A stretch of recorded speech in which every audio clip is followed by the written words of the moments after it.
গত ২৪ ঘন্টার ভারী বর্ষণে ফেনী শহরের গুরুত্বপূর্ণ এলাকায় জলাবদ্ধতা তৈরি হয়েছে।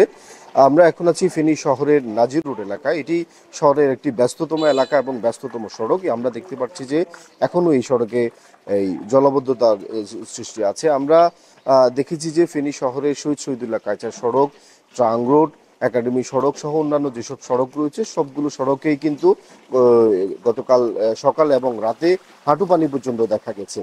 এবং শহরের যে পুলিশ কোয়ার্টার এবং ওই পাঠানবেড়া এলাকা যেসব এলাকা রয়েছে সেগুলোতে কিন্তু কিছু কিছু কিছু জায়গায় হাঁটু পানি এবং কিছু কিছু জায়গায় কোমর পানি এবং কিছু কিছু জায়গায় মানুষের বসত ঘরেও কিন্তু পানি উঠতে দেখা গেছে। আমরা কথা বলেছি স্থানীয়দের সাথে। স্থানীয়রা আমাদেরকে যেমনটি জানিয়েছেন যে অল্প বৃষ্টি হলেই কিন্তু শহরের বিভিন্ন এলাকায় জলাবদ্ধতা তৈরি হয় এবং এই বিষয়টি কিন্তু সবসময়ই হয়ে থাকে।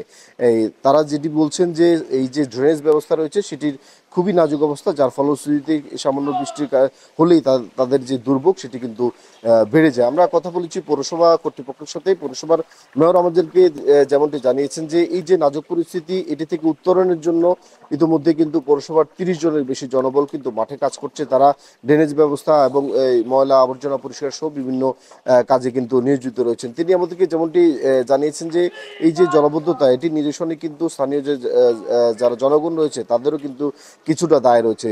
সবাই যদি তাদের নিজ নিজ অবস্থান থেকে ময়লাগুলো ড্রেনে না ফেলেন এবং এই ড্রেনগুলো পরিষ্কার রাখেন তাহলেও কিন্তু এই জলাবদ্ধতা থেকে কিছুটা নিরাশ পাওয়া সম্ভব। তিনি আমাদেরকে আরও যেটি জানিয়েছেন যে এই যে জলাবদ্ধতা এটির অন্যতম কারণ হচ্ছে যে খাল এবং যে নদীগুলো রয়েছে সেগুলো কিন্তু ভরাট রয়েছে।